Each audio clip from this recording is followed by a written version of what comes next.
William Shakespeare is considered one of the most celebrated representatives of the English language of all time.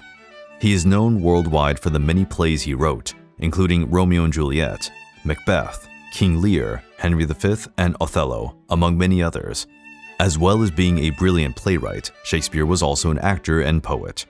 He was born in April 1564. The exact date of his birth is uncertain, but it probably occurred on the 23rd, in the town of Stratford upon Avon. William was the son of merchant John Shakespeare and Mary Arden. He was the couple's eldest son, and studied at Stratford Grammar School, where he learned Latin and rhetoric. According to sources, he didn't complete his studies because his father went through an economic crisis, and the boy gave up his studies to help him.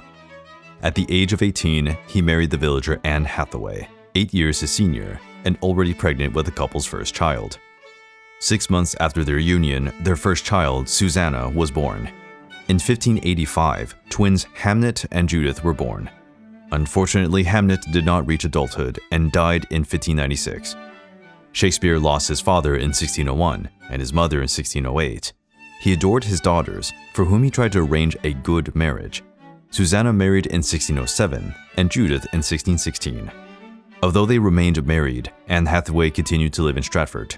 Shakespeare spent years living in London, visiting his family whenever possible. From the birth of the twins until 1592, we know almost nothing about the life of the great English author. Many assumptions have emerged, including that Shakespeare fled to London because he had been hunting on someone else's property. This caused him to be pursued by the law and he had to leave Stratford. But it is clear that in 1592 he was in the English capital, where his plays were already being performed. At the time, the monarch was Elizabeth I and England was at its peak. The theater of the time was under the Queen's protection, which was an important asset, and artistic activity in London was booming. Shortly after Shakespeare's debut, the theaters had to remain closed for some time, as England was ravaged by a plague outbreak. The author took advantage of this time to compose poems. He wrote some famous ones, such as Venus and Adonis, and The Rape of Lucrece. During this period, to avoid contracting the plague, the playwright spent some time in the town of Stratford, where the danger of contagion was lower than in London. But it was in the English capital that almost all his works were written. There he became famous and successful as an actor and writer. He owned the Lord Chamberlain's Men Theatre Company, also known as the King's Men, and was one of the proprietors of the Globe Theatre, an English theatre built in 1599 during Elizabeth's reign. In 1613, a terrible fire broke out during a performance, and the venue was destroyed. It was rebuilt sometime later, but eventually closed its doors. It is now open under the name Shakespeare's Globe Theatre. The reconstruction tried to imitate the original layout. About a decade into his career, William Shakespeare began to invest his earnings in buying property, houses, and land. Around 1610, the writer left London, returning to Stratford to live with his family. He spent his days writing and resting, but his home life was a source of concern. His youngest daughter, Judith's husband, had impregnated a local girl who died during childbirth.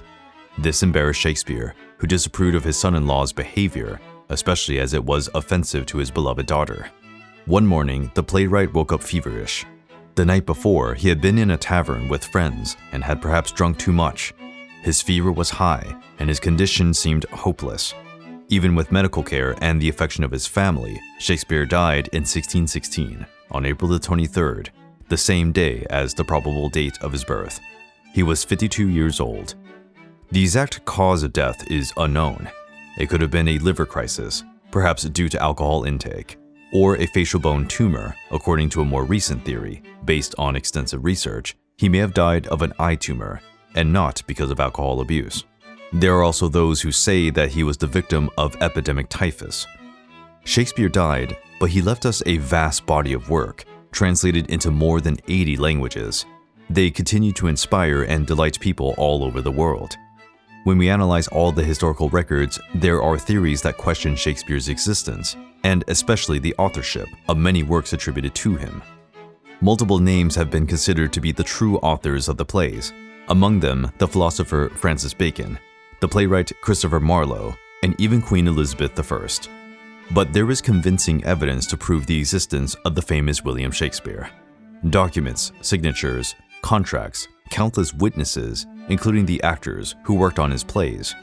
There are also controversies about William Shakespeare's sexuality, even though he married and had children.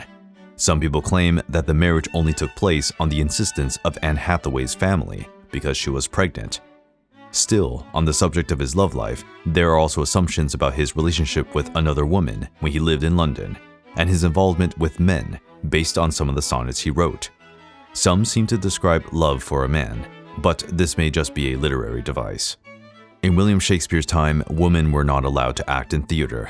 Men always played the female roles. In fact, most of the audience was male. The theaters were always full and performances took place in the afternoon, as people went to bed early, and the streets weren't entirely safe at night. Shakespeare's audience for his works was people of different social levels, education, and ages.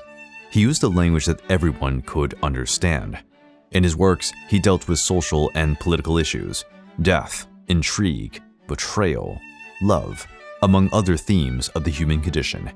He also used the soliloquy, a moment in which the characters talk to themselves so that the audience is privy to their confessions, learning about their desires, fears, joys, etc., and often identifying with them.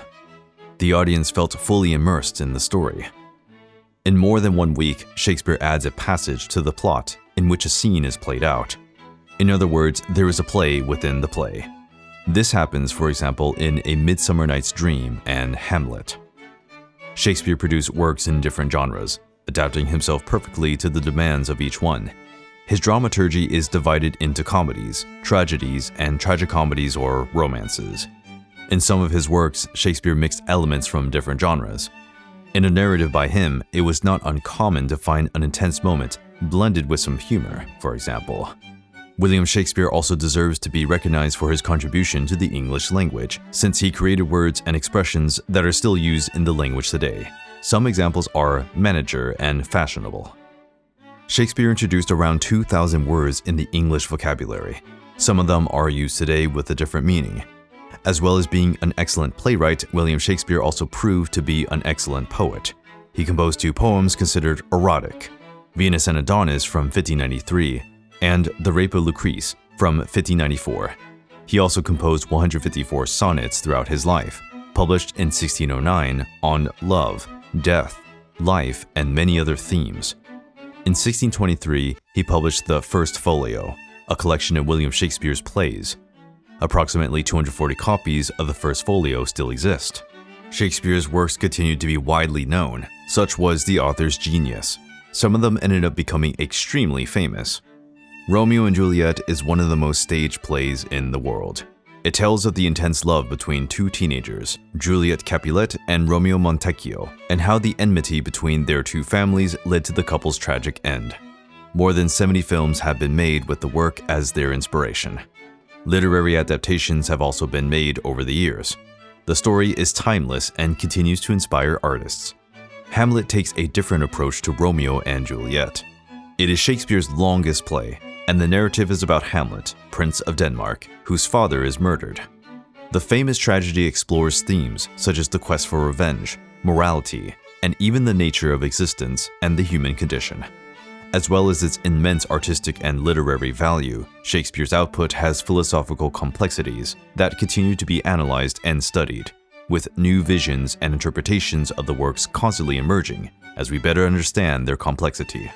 Shakespeare was a complex author, with important works that entertained and criticized his society.